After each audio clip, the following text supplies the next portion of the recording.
എങ്ങനെയാണ് തക്ബുർണി എന്ന് പറയുന്ന ഒരു നോവലിലൂടെ വളരെ സന്തോഷകരമായ ഒരു വായനാനുഭവത്തെ നമ്മുടെ വായനക്കാരിലേക്ക് എത്തിക്കാൻ സാധിച്ചത്? അതിൻ്റെ 2ാം പതിപ്പ് ഇറങ്ങിക്കഴിഞ്ഞു. സ്ത്രീ എന്നതുകൊണ്ട് തന്നെ നമ്മൾക്ക് വീട് എന്നുള്ളത് എത്ര കണ്ട് ആധുനികമായി കഴിഞ്ഞാലും വീട് നമ്മളെ ചുറ്റിവരിഞ്ഞുകൊണ്ട് അത് വരുന്നുണ്ട്. ജാറം മൂടുക എന്നൊരു ചടങ്ങ്, ആ ഒരു ചടങ്ങിനെ കുറിച്ച് എങ്ങനെയോ എൻ്റെ മനസ്സിലേക്ക് കടന്നു വന്നു. അപ്പം ഞാൻ പലരോടും ചോദിച്ചു, എന്താണ് ഈ ജാറം മൂടുക, അങ്ങനെ ഒരു ചടങ്ങുണ്ടോ? ഇനി ഞാൻ വളരെ സ്നേഹപൂർവ്വം ഒരാളെ വിളിക്കുകയാണ്. ആ പേരിന്, ആ സ്നേഹപൂർവ്വം എന്ന വാക്കിനൊരു പ്രത്യേകതയുണ്ട്. ആ സ്നേഹപൂർവ്വം എന്ന് പറയുന്നത് കഴിഞ്ഞ ദിവസം മെയ് 13 അല്ലേ, 12 മെയ് 12 ഒരു പുസ്തകത്തിൻ്റെ കവർ റിലീസാണ്, പുസ്തകം പ്രകാശനം ചെയ്തു, കവർ റിലീസാണ് ചെയ്തിട്ടുള്ളത്.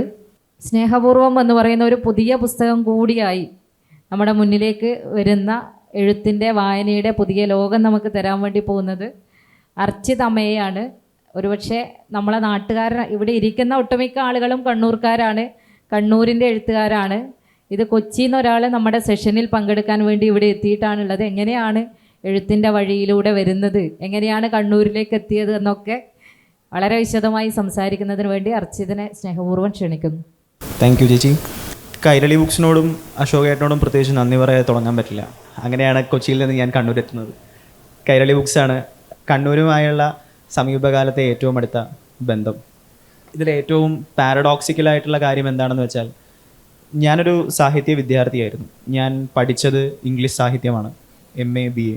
എൻ്റെ ഒരു കഥയൊഴികെ മറ്റൊന്നും എവിടെയും പബ്ലിഷ് ചെയ്യാൻ കൊടുത്തിട്ടില്ല എന്നുള്ളതാണ് കഥ വന്ന വഴിയിൽ ഏറ്റവും പാരഡോക്സിക്കലായിട്ടുള്ളത്. കേവലം 8-9 കഥകൾ മാത്രമേ ഞാൻ എഴുതിയിട്ടുള്ളൂ. പബ്ലിഷ് ചെയ്ത 2 പുസ്തകങ്ങളും ഒന്നൊരു കളക്ഷൻ ഓഫ് ഇംഗ്ലീഷ് പോയിട്രി ആയിരുന്നു, മറ്റേത് കൈരളി ബുക്സ് തന്നെ പബ്ലിഷ് ചെയ്ത അഹം എന്ന് പറയുന്ന ഒരു കവിതാ സമാഹാരമായിരുന്നു. ഇപ്പോൾ ചേച്ചി പറഞ്ഞ സ്നേഹപൂർവ്വം എന്ന നോവലാണ് ഇനി വരാനിരിക്കുന്നത്. ഒരു വളരെ ചെറിയ വർക്കാണ്. അത് ഈ മാസം അവസാനത്തോടെ കൈരളി ബുക്സ് തന്നെ പ്രസിദ്ധീകരിക്കുന്നു. കഥ കേട്ടുറങ്ങുക എന്ന് പറയുന്നതായിരുന്നു ഒരു കാലം വരെ വളരെ പ്രിയപ്പെട്ട ഒരു കാര്യം. സ്കൂൾ വിട്ട് വന്നാൽ എല്ലാ കുട്ടിയെപ്പോലെയും ഹോംവർക്ക് ചെയ്യാൻ എനിക്കും ഇഷ്ടമല്ല. അപ്പോൾ നോക്കിക്കാണുന്ന ഒരു ദിവസാവസാനത്തെ ഏറ്റവും വലിയ ഇഷ്ടം എന്ന് പറയുന്നത് അച്ഛനും അമ്മൂമ്മയും പറഞ്ഞു തന്നിരുന്ന കഥകളാണ്. കഥ കേട്ടാണ് ഞാൻ ഉറങ്ങിയിരുന്നത്. ഒഴിവ് സമയങ്ങളിൽ വായിക്കാൻ വളരെ മടിയുണ്ടായിരുന്ന എനിക്ക് കഥകൾ പറഞ്ഞു തന്നാണ് സാഹിത്യവുമായി ഒരു ബന്ധമുണ്ടാവുന്നത്. അതിൽ എനിക്ക് അഭിമാനത്തോടെ പറയാൻ പറ്റുന്നൊരു കാര്യം, വായനാശീലത്തിലേക്ക് എത്തുന്ന സമയത്ത് ഞാൻ ഒരിക്കലും ചേതൻ ഭഗത്തിനെയോ പ്രീതി ഷേണാവിനെയോ വായിച്ച് തുടങ്ങിയിട്ടില്ല എന്നുള്ളതാണ്. ആ സമയത്തും എനിക്ക് കയ്യിൽ കിട്ടിയ പുസ്തകങ്ങൾ മാർക്ക് ട്വെയിൻ്റെ ഹക്കിൾബറി ഫിന്നും അല്ലെങ്കിൽ സർ ആർതർ കൊനാൻ ഡോയിലിൻ്റെ ഷെർലക് ഹോംസും ഒക്കെ ആയിരുന്നു ഞാൻ വായിച്ചു തുടങ്ങിയ ഏറ്റവും ഇഷ്ടപ്പെട്ട പുസ്തകങ്ങൾ. ആദ്യമായി എഴുതിയത് കവിതയാണെങ്കിലും എന്നും വായിക്കാനും കൂടുതൽ അറിയാനും സത്യം പറഞ്ഞാൽ എക്സ്പ്ലോർ ചെയ്യാൻ എന്നും താല്പര്യമുണ്ടായിരുന്ന ഒരു സാഹിത്യ രൂപം എന്ന് പറയുന്നത് തീർച്ചയായിട്ടും ഒരു കഥയോ ഒരു തിരക്കഥയോ ഒരു നോവലോ ഒക്കെ ആയിരുന്നു. സ്നേഹപൂർവ്വം ചേച്ചിയോട് പറഞ്ഞുകൊണ്ടാണ് പറയുന്നത്. സ്നേഹപൂർവ്വം സത്യം പറഞ്ഞാൽ ഒരു ആക്സിഡൻ്റലായിട്ട് എഴുതിയ ഒരു വർക്കാണ്. അതങ്ങനെ പറയാനുള്ള കാരണം എന്ന് വെച്ചാൽ, ഒരുപാട് അധികം നാൾ ഇനി കുറച്ചധികം കാലത്തേക്ക് ഒന്നും എഴുതില്ല എന്നൊരു തീരുമാനം ഉണ്ടായിരുന്നു. അതായത് മനഃപൂർവ്വം ഇനി എഴുതുന്നില്ല, അല്ലെങ്കിൽ എഴുതിയാൽ തന്നെ അത് ആരെയും ഞാൻ കാണിക്കാൻ ഉദ്ദേശിക്കുന്നില്ല എന്ന് വളരെ സ്വാർത്ഥമായി. എനിക്ക് എൻ്റെ എഴുത്തുകളോട് ഇങ്ങനെ ഒരു സ്വാർത്ഥത ഉണ്ട് കേട്ടോ. എനിക്ക് എൻ്റെ എഴുത്തുകൾ വളരെ പ്രിയപ്പെട്ടതാണ് എന്ന് ഞാൻ തന്നെ മനസ്സിലാക്കുന്നു. അപ്പോൾ ഇനി എഴുതില്ല, ഞാൻ വായിക്കുക മാത്രമേ ഉള്ളൂ. അതും എന്തും ഞാൻ കയ്യിൽ കിട്ടുന്ന എല്ലാ തരം സാഹിത്യ രൂപങ്ങളെയും, അത് നോവലായാലും നോവലെറ്റായാലും വായിക്കുക മാത്രമേ ഉള്ളൂ എന്ന് തീരുമാനിച്ചിരുന്ന ഒരു സമയത്ത് പെട്ടെന്നൊരിക്കൽ എനിക്ക് തോന്നി, അതായത് ഒരു വർഷത്തോളം ഒന്നും തന്നെ എഴുതാതിരുന്ന് പെട്ടെന്നൊരിക്കൽ എനിക്ക് തോന്നിയ ഒരു കുസൃതിയാണ് സ്നേഹപൂർവ്വം എന്ന നോവലായി മാറിയത്. ഒരു നോവലിൻ്റെ ആകൃതിയിൽ അത് രൂപപ്പെട്ടതൊക്കെ വളരെ പിന്നീടാണ്. കാരണം ഞാൻ വിശ്വസിക്കുന്നത് എഴുത്ത് എപ്പോഴും ആദ്യം സംഭവിക്കുന്നത് മനസ്സിൻ്റെ വളരെ സങ്കീർണമായ, വളരെ ഫ്രജൈലായ, ഫ്ലെക്സിബിളായ ഒരു പുസ്തകത്തിലാണ്. മനസ്സിലാണ് നമ്മളെന്നും ആദ്യം എഴുതുന്നത്, മനസ്സിലാണ് നമ്മളെന്നും ആദ്യം സംസാരിക്കുന്നത്. ഈ ഫ്രജൈലായ കണ്ടന്റിനെ ഒരു പേപ്പറിലേക്കോ അല്ലെങ്കിൽ മറ്റൊരു മീഡിയത്തിലേക്കോ മാറ്റുമ്പോഴാണ് അവിടെ അതിനൊരു നമ്മൾ ഉദ്ദേശിക്കുന്ന ഒരു രൂപം അവിടെ ഉണ്ടാവുന്നത്. അല്ലെങ്കിൽ അത് മനസ്സിലൊരു വളരെ സുന്ദരമായ യക്ഷി സങ്കല്പമാണ്, അതവിടെ എങ്ങനെ കിടക്കും. പക്ഷെ പിന്നെ അതൊരു രൂപത്തിലേക്ക് എത്തുമ്പോഴാണ് നമ്മളതിനെ കഥയെന്നോ കവിതയെന്നോ ഒക്കെ വിളിക്കുന്നത്. അപ്പോൾ ഈ രീതിയിൽ എനിക്ക് തോന്നുന്നു ഇതുവരെ നോവലോ കഥയോ ഒന്നും അങ്ങനെ പബ്ലിഷ് ചെയ്യാതെ കഥ വന്ന വഴി എന്ന് പറഞ്ഞിരിക്കുന്നത് ഒരു പക്ഷേ ഞാൻ മാത്രമായിരിക്കും. എന്നാലും ഇങ്ങനെയാണ് എനിക്കെൻ്റെ കഥ വന്നത്. ഇംഗ്ലീഷിലും എഴുതുന്നുണ്ട് അല്ലേ? മലയാളത്തിൽ മാത്രമല്ല ഇംഗ്ലീഷിലും എഴുതുന്നുണ്ട്. അപ്പോൾ ഏറ്റവും കൂടുതൽ ആസ്വദിച്ചെഴുതുന്നത് ഏതിലാണ്? സത്യം പറയുകയാണെങ്കിൽ ഇംഗ്ലീഷിലായിരിക്കണം. അത് രണ്ട് കാര്യമുണ്ട്. ഒന്ന്, ഞാൻ അധികവും വായിക്കുന്നത് ഒരു ഫോറിൻ ലാംഗ്വേജസ് ആണ്. എനിക്ക് ഒബ്വിയസ്ലി എനിക്ക് വിക്ടർ ഹ്യൂഗോവിനെ ഫ്രഞ്ചിലോ അല്ലെങ്കിൽ ആന്റോൺ ചെക്കോവിനെ റഷ്യനിലോ വായിക്കാൻ പറ്റില്ല. അതുകൊണ്ട് ഞാൻ ഇംഗ്ലീഷിലാണ് അവരെ അധികവും വായിക്കുന്നത്. അപ്പോൾ ഇംഗ്ലീഷാണ് കൂടുതൽ എഴുതാൻ ഈ പറയുന്ന പോലെ ഒരു മനസ്സിന് സംതൃപ്തി എന്ന് പറയുന്നത് ഇംഗ്ലീഷ് ആയിരിക്കും. ഇപ്പോൾ അർച്ചിതിൻ്റെ സ്നേഹപൂർവ്വം അടുത്ത് തന്നെ എത്തും നമ്മുടെയൊക്കെ കയ്യിലേക്ക് എന്നാണ് പ്രതീക്ഷിക്കുന്നത്. വളരെ സന്തോഷത്തോടെ നമുക്ക് ആ പുസ്തകം വായനാനുഭവത്തെ സ്വീകരിക്കാൻ വായനക്കാർ എന്നുള്ള രീതിയിൽ നമ്മളെല്ലാം തയ്യാറായിരിക്കുകയാണ്. അങ്ങനെ സ്നേഹപൂർവ്വം നമ്മൾ പോകുന്നത് ഒരു എമർജൻസി കേസുമായിട്ടാണ്. നമ്മൾ എമർജൻസി കേസും കൊണ്ട് ആരുടെ അടുത്തേക്ക് പോവുക? ഡോക്ടറുടെ അടുത്തേക്കാണ് പോവുക അല്ലേ? നമ്മൾ എമർജൻസി കേസും കൊണ്ട് ഡോക്ടറുടെ അടുത്തേക്കാണ് പോവുക. ഇപ്പോൾ ഡോക്ടർ അപർണ വളരെ മനോഹരമായിട്ട് എഴുതിക്കൊണ്ടിരിക്കുന്ന ഒരാളാണ്. ഡോക്ടർ തന്നെ ആദ്യം ഡോക്ടറുടെ എഴുത്തിൻ്റെ വഴിയെപ്പറ്റി സംസാരിക്കും, അതിന് ശേഷം നമുക്ക് സംസാരിക്കാം. പ്രിയപ്പെട്ടവരെ, നിങ്ങൾക്ക് കേൾക്കാൻ പറ്റുന്നുണ്ടോയെന്നറിയില്ല, എൻ്റെ ഹൃദയം കുറച്ചധികം ശബ്ദത്തിൽ ശബ്ദിക്കുന്നുണ്ട്, മിടിക്കുന്നുണ്ട്. എനിക്കത് കേൾക്കാം. അതിന് രണ്ട് കാരണമുള്ളത്. ഒന്ന്, കഥ വന്ന വഴിയെപ്പറ്റിയൊന്നും വ്യക്തമായിട്ട് പറയാൻ അറിയാത്ത ഒരാളാണ് ഞാൻ.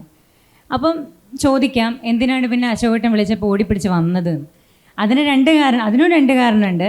ഒന്ന്, ഇങ്ങനെ ഒരു വേദിയിൽ ഇരിക്കാൻ പറ്റുമ്പോൾ എനിക്ക് എൻ്റെ ഹാപ്പി ഹോർമോൺ കൂടണമല്ലോ, അതുകൊണ്ട്. രണ്ടാമത്, ഭാഗ്യലക്ഷ്മി ടീച്ചറിനെ പോലെയുള്ള ആളുകളുടെ കൂടെ കുറച്ചു നേരം നമുക്ക് ഇരിക്കാൻ പറ്റുക എന്ന് പറയുന്നത് ഒരു ഭാഗ്യമാണ്. ഈ ഭാഗ്യം തേടി ഓടി വന്നതാണ് ഞാൻ.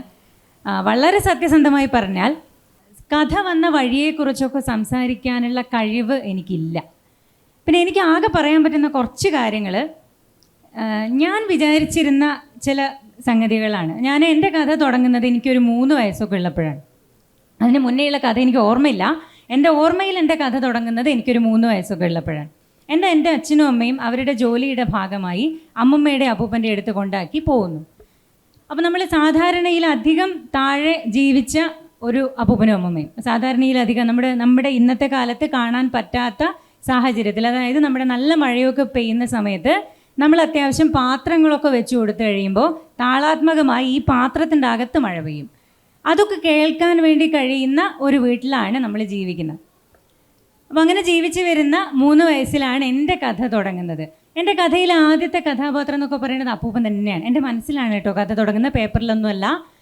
ഈ അപ്പൂപ്പൻ എന്ന് പറഞ്ഞാൽ നല്ല രസമുള്ളൊരു മനുഷ്യനാണ്. അദ്ദേഹം ഒരു കുഞ്ഞ് തോർത്തെടുത്തിട്ട് ഈ കൂലിപ്പണിക്ക് പോകുന്നവർ, നമ്മൾ എന്താ കൈക്കോട്ടിന് എന്താ പറയാമെന്ന് എനിക്കറിയില്ല, എല്ലാവരും തൂമ്പാപ്പണി, കൈക്കോട്ട് പണിക്ക് പോകുന്ന മനുഷ്യൻ ഉടുക്കുന്ന ഒരു തോർത്തുണ്ട്, ഒരു മഞ്ഞ കളറാണ്. ആ തോർത്തിൻ്റെ കളറ് മഞ്ഞയാണ്. ഞാൻ വിചാരിച്ചത് അദ്ദേഹത്തിന് ഇത് അലക്കാൻ വേണ്ടി അറിയാത്തതുകൊണ്ടാണ് എന്നാണ്. അല്ല, അന്നങ്ങനെ ഒരു മഞ്ഞ തോർത്ത് ഉണ്ടായിരുന്നു, ഇപ്പം അതില്ല.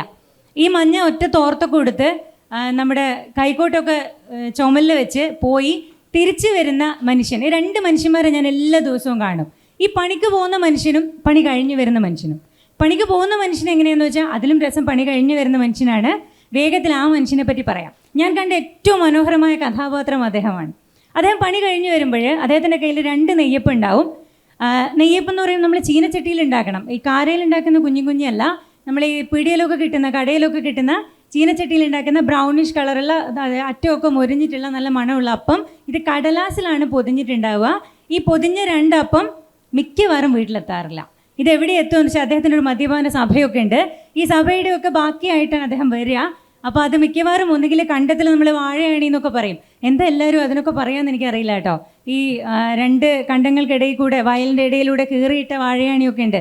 മിക്കവാറും അദ്ദേഹം തന്നെ ഈ വാഴയണിയിലായിരിക്കും. അപ്പോൾ സ്വാഭാവികമായിട്ടും അപ്പം മാത്രം നടന്നു വരൂലല്ലോ. അപ്പോൾ അങ്ങനെ എൻ്റെ കഥകളിലെ ഏറ്റവും മനോഹരനായ കഥാപാത്രം അദ്ദേഹമായിരുന്നു. ഇത് വൈകുന്നേരങ്ങൾക്ക് ശേഷമുള്ള അദ്ദേഹമാണ്. അദ്ദേഹം രാവിലെ ഉണ്ട്. ഇദ്ദേഹത്തെ കൂട്ടാൻ വേണ്ടി ഞാനും എൻ്റെ അമ്മമ്മയും കൂടെ ഈ നമ്മൾ ക്രോപ്പ് ചെയ്ത് വെച്ച മുടിയൊക്കെയുള്ള ട്രൗസറും ഷർട്ടും ഇടുന്നൊരു കുട്ടിയായിരുന്നു ഞാൻ അന്നേരം. നമ്മൾ നടന്ന് നമ്മൾ കണ്ടത്തിൻ്റെ കരയിലൊക്കെ പോകും. മിക്കവാറും ഈ അപ്പം നഷ്ടപ്പെട്ട ദേഷ്യത്തിൽ ഞാൻ അമ്മമ്മയോട് പറയും, കൈ പിടിക്കുകയോ വേണ്ട, ആടെ തന്നെ കിടക്കട്ടെ എന്നൊക്കെ പറയും. അതൊക്കെ എൻ്റെ കുഞ്ഞു കുഞ്ഞു ഓർമ്മയിലുള്ള കഥകളാണ്. അവിടെ നിന്ന് ഇങ്ങോട്ട് വന്നു കഴിയുമ്പോൾ പകലുള്ള മനുഷ്യൻ ഇങ്ങനെയൊന്നുമല്ല, പകൽ വേറെ തന്നെ ഒരാളാണ്. അതെ, എപ്പോഴും എൻ്റെ തലയിൽ തൊട്ടൊക്കെ സത്യം ചെയ്യും, ഞാനിന്ന് ആ സഭയിലേക്ക് പോവുകയില്ല എന്നൊക്കെ സത്യം ചെയ്യും. പക്ഷെ പോവും. ഈ മനുഷ്യൻ പകൽ എങ്ങനെയാണെന്ന് വെച്ചാൽ നിരുന്ന് വായിക്കും, വേറൊന്നും ചെയ്യില്ല, ധാരാളമായി വായിക്കും. പണിക്ക് പോകുന്ന സമയം വരെ ഇദ്ദേഹം വായിക്കും.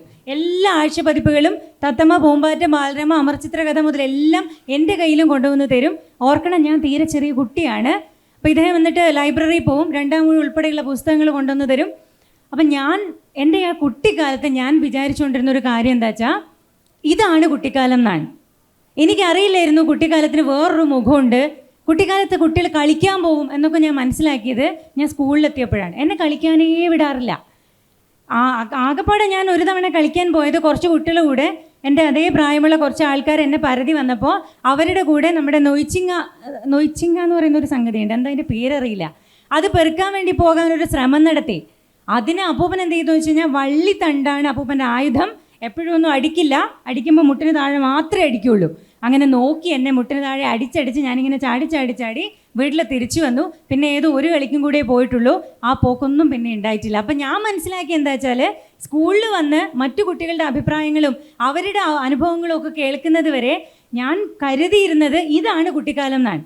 ഇങ്ങനെയാണ് കുട്ടിക്കാലം ഉണ്ടാവുക. കുറേ പുസ്തകം വായിക്കുക, വീണ്ടും വീണ്ടും പുസ്തകം വായിക്കുക, പിന്നെ അത് തീരുമ്പോൾ അടുത്ത പുസ്തകം വായിക്കുക. ഒരു പക്ഷേ അന്ന് റീലില്ലാത്തതുകൊണ്ടായിരിക്കണം. റീലുണ്ടായിരുന്നെങ്കിൽ അപ്പൂപ്പനും കാണും, ഞാനും കൂടി ഇരുന്ന് കണ്ടേനെ. അതറിയില്ല, അദ്ദേഹത്തിന് റീലുകളില്ല. അപ്പോൾ മനോരമ ഉൾപ്പെടെയുള്ള ആഴ്ചപ്പതിപ്പുകൾ ഞാൻ വായിച്ചിട്ടുണ്ട് കേട്ടോ. മലയാള മനോരമയൊക്കെ അദ്ദേഹം വായിക്കും, മംഗളം വായിക്കും, മാതൃഭൂമിയും വായിക്കും, എല്ലാം വായിക്കും. ഇത് നമുക്ക് ഇട്ട് തരും, നമ്മൾ വായിക്കും. ഇങ്ങനെയായിരുന്നു ഞാൻ മനസ്സിലാക്കിയ ഒരു സാഹിത്യം എന്ന് പറഞ്ഞു കഴിഞ്ഞാൽ. അവിടെ നിന്നാണ് ഈ കഥാപാത്രങ്ങളെയൊക്കെ കണ്ടിട്ടാണ് ഞാൻ കഥ എന്ന് പറയുന്ന ഒരു സംവിധാനത്തിൻ്റെ അകത്തേക്ക് വരുന്നതും എന്തൊക്കെയൊക്കെയോ എഴുതാനുള്ള ശ്രമങ്ങളൊക്കെ നടത്തുന്നതും. പിന്നെ സ്കൂളിലെത്തിയപ്പോൾ ഒരു കാര്യം ഉണ്ടായി. ഈ ചുമർ പത്രികയൊക്കെ, ഞാനൊരു സർക്കാർ സ്കൂളിലാണ് പഠിക്കുന്നത്. അപ്പോൾ നമ്മൾ ഈ ഓലത്തട്ടിയുള്ള ബിൽഡിങ്ങൊക്കെയാണ് അന്ന്. ഇന്ന് വലിയ സ്കൂളാണ് കേട്ടോ. അന്ന് അങ്ങനെ ആയിരുന്നു. അന്ന് ആ ഓലത്തട്ടിയിലൊക്കെ നമ്മൾ ഇങ്ങനെ കുഞ്ഞു കുഞ്ഞു ചുമർപത്രികകൾ എഴുതി ഉണ്ടാക്കി വെക്കും. അപ്പം ഇതിലേക്കൊക്കെ നിറഞ്ഞു വരണമല്ലോ, ഈ ഷീറ്റ് മുഴുവൻ, ചാർട്ട് മുഴുവൻ നിറയണം. ഇത് നിറയണമെങ്കിൽ മിക്കവാറും ഒരുപാട് എഴുതി നിറയ്ക്കുന്ന ഒരാൾ വേണം. അപ്പോൾ മാഷന്മാരൊക്കെ കണ്ടുപിടിച്ച ആൾ ഞാനായിരുന്നു. അങ്ങനെ ഈ പത്രികകളിൽ എഴുതിയിട്ടാണ് ഞാൻ കഥ എഴുതാമല്ലോ എന്ന അവസ്ഥയിലെത്തിയത്. പിന്നീട് അങ്ങോട്ട് കുഞ്ഞു കുഞ്ഞു മാസികയിലും മാതൃഭൂമിയുടെ ബാലഭക്തിയിലും ഒക്കെ അയക്കാൻ തുടങ്ങി. പിന്നെ എനിക്ക് മനസ്സിലാക്കാൻ പറ്റിയൊരു കാര്യം എന്താ വെച്ചാൽ, ഇടയ്ക്ക് ഞാൻ സ്കൂളിൽ തന്നെ ഒരു ബ്രേക്ക് എടുത്തിട്ട് കുട്ടികളുടെ കൂടെ കളിക്കാനൊക്കെ കക്ക് കളിക്കാൻ പോയി. എനിക്ക് പറ്റൂല എന്ന് മനസ്സിലായി. പിന്നെ നമ്മൾ ഈ വളപ്പൊട്ട് കളിയുണ്ടല്ലോ, ഈ കുപ്പിവിള തിരിച്ച് കയ്യിൽ വരുന്ന, ഇതെന്ത് സംഭവിച്ചാലും തിരിച്ച് എൻ്റെ കയ്യിൽ വരില്ല, ഫുള്ള് ചിതറിപ്പോവും. അപ്പോൾ എനിക്ക് മനസ്സിലായി എന്നെ ഇതിനൊന്നും കൊള്ളൂല. എനിക്ക് ആകെ കൊള്ളാൻ പറ്റുന്നൊരു പണി എന്ന് പറഞ്ഞാൽ കുറച്ച് പുസ്തകം വായിക്കലും എന്തെങ്കിലുമൊക്കെ എഴുതി പിടിപ്പിക്കലും ആണെന്ന് മനസ്സിലായി. അങ്ങനെ എഴുതി ഞാൻ കലോത്സവത്തിനൊക്കെ അത്യാവശ്യം മത്സരിക്കാമെന്ന് പറയുന്ന ആളായി. അങ്ങനെ മത്സരിച്ച് ഒരു 9ലും 8ലും 9ലും സമയത്ത് സംസ്ഥാന കലോത്സവത്തിൽ കഥയ്ക്കും ഉപന്യാസത്തിനും സമ്മാനം കിട്ടുന്ന ആളൊക്കെ ആയിട്ട് എഴുതാം എന്നൊരു ചിരിയോടുകൂടി എഴുതാം എന്ന് തീരുമാനിക്കുന്ന ആളായി മാറി. പിന്നീട് അങ്ങോട്ട് ഞാൻ പഠിക്കാനൊക്കെ പോയപ്പോൾ വീണ്ടും എൻ്റെ കഥകൾ അനാട്ടമി ലാബിൻ്റെ അകത്തും ഒക്കെ ആയി, കോളേജിൻ്റെ അകത്ത് മാത്രമായി. പിന്നെ മലയാള കഥകൾ എഴുതുന്നതൊന്നും ഇല്ലാണ്ടായി. പിന്നെ വീണ്ടും ജോലിയൊക്കെ ആയതിനു ശേഷം, ഞാൻ എൻ്റെ ജോലി പറഞ്ഞില്ല, ഞാനൊരു ഡോക്ടറാണ്, മെഡിക്കൽ ഓഫീസറായിട്ട് ജോലി ചെയ്യുന്നു, എൻ്റർപ്രണറാണ്, പിന്നെ കൗൺസിലിംഗ് സൈക്കോളജിസ്റ്റും കൂടിയാണ്. ഇതിൻ്റെ ഇടയിൽ കൂടെ എനിക്ക് ഇനി എഴുതാം എന്ന് നമുക്ക് തോന്നൂലേ, കുഴപ്പമില്ല, അത്യാവശ്യം ജീവിക്കാമല്ലോ, ഇനി എഴുതാം എന്ന് തോന്നുന്ന അവസ്ഥയിൽ വീണ്ടും എഴുതി തുടങ്ങിയപ്പോൾ വളരെ സ്നേഹത്തോടെ പറയട്ടെ, വീണ്ടും എനിക്ക് തിരിച്ചു വരാനും എൻ്റെ പുസ്തകങ്ങൾ പ്രസിദ്ധീകരിക്കാനും തയ്യാറായത് കൈരളിയാണ്. അതുകൊണ്ടാണ് അശോകേട്ടൻ വിളിച്ചപ്പോൾ കഥ വന്ന വഴിയൊന്നും അറിയില്ല, കഥ എങ്ങനെയാണ് മനോഹരമായി ഇവരൊക്കെ എങ്ങനെയാണ് എഴുതിയത്, അവരുടെ സാഹിത്യം എന്താണ്, സാഹിത്യ പ്രവർത്തനം എന്താണെന്നൊക്കെ പറഞ്ഞു. എനിക്കറിയുന്നത് ഇത്തരത്തിലുള്ള കുഞ്ഞു കുഞ്ഞു കഥകൾ മാത്രമാണ്. ഓലച്ചൂട്ടിൻ്റെയൊക്കെ കഥ അറിയാം. ഓലച്ചൂട്ടൊക്കെ കിട്ടിക്കഴിയുമ്പോൾ നമ്മൾ ഈ നമ്മുടെയൊക്കെ എല്ലാവരുടെയും മനസ്സിലുള്ള വെളിച്ചം തെളിക്കുന്ന ഓലച്ചൂട്ടിനപ്പുറത്തൊരു ഓലച്ചൂട്ട് എൻ്റെ മനസ്സിലുണ്ട്.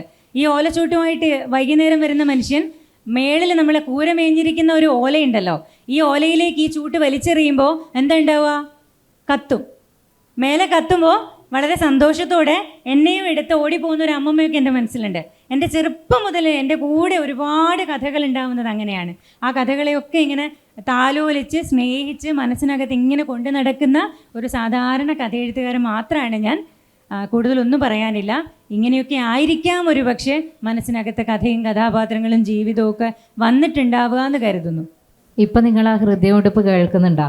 അവൾ തുടങ്ങുമ്പോൾ ഡോക്ടർ പറഞ്ഞത് എൻ്റെ ഹൃദയം വല്ലാണ്ട് ഇടിക്കുന്നുണ്ട്, നിങ്ങൾ കേൾക്കുന്നുണ്ടോയെന്നായിരിക്കും. പക്ഷെ ഇപ്പോൾ നമ്മളൊരു ശബ്ദം കേൾക്കുന്നുണ്ട്, അത് ആ കുട്ടിക്കാലത്തെ ഓർമ്മകളുടെയൊക്കെ സന്തോഷത്തിൻ്റെയാണ്.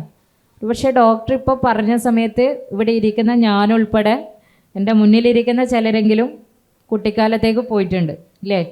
എങ്ങനെയാണ് ഒരു പുസ്തകം വായിക്കുമ്പോൾ കുട്ടിക്കാലത്തേക്ക് പോകുന്നത്, അതുപോലെ വാക്കുകളിലൂടെയും എഴുത്തിനപ്പുറം വാക്കുകളിലൂടെയും നമ്മളെയൊക്കെ കുട്ടിക്കാലത്തേക്ക് കൊണ്ടുപോവാൻ ഈ ഒരു സംസാരത്തിലൂടെ ഡോക്ടർക്ക് സാധിച്ചു എന്നുള്ളതാണ്. തീർച്ചയായിട്ടും അത് തുടരും, എഴുത്തിലൂടെ നമ്മുടെ എല്ലാം കയ്യിലേക്ക് അത് തുടർന്നെത്തും എന്ന് തന്നെയാണ് പ്രതീക്ഷിക്കുന്നത്. എല്ലാവിധത്തിലുള്ള ആശംസകളും അറിയിക്കുകയാണ്. വളരെ മികച്ച ഒരു പുസ്തകം, ഭയം, ഭ്രമം, ഭാവന. സത്യം പറഞ്ഞാൽ ഇത്രയൊന്നും എഴുതേണ്ട കാര്യമില്ല. എഴുത്ത് ഒരുപാട് ലിമിറ്റ് ചെയ്യപ്പെടുന്നത്, നമ്മളെ തന്നെ ലിമിറ്റ് ചെയ്യപ്പെടുന്നത് നല്ലതാണ് എന്നൊരു അഭിപ്രായം എനിക്കുണ്ട്.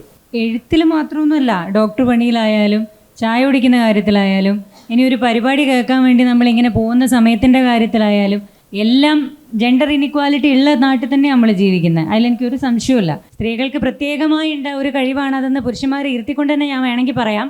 എന്തെങ്കിലുമൊക്കെ ചെയ്യാൻ തീരുമാനിച്ചിട്ടുണ്ട് എങ്കിൽ തീർച്ചയായിട്ടും നമ്മൾ ചെയ്യും. അതിപ്പോൾ ആര് തടഞ്ഞാലും ചെയ്യും.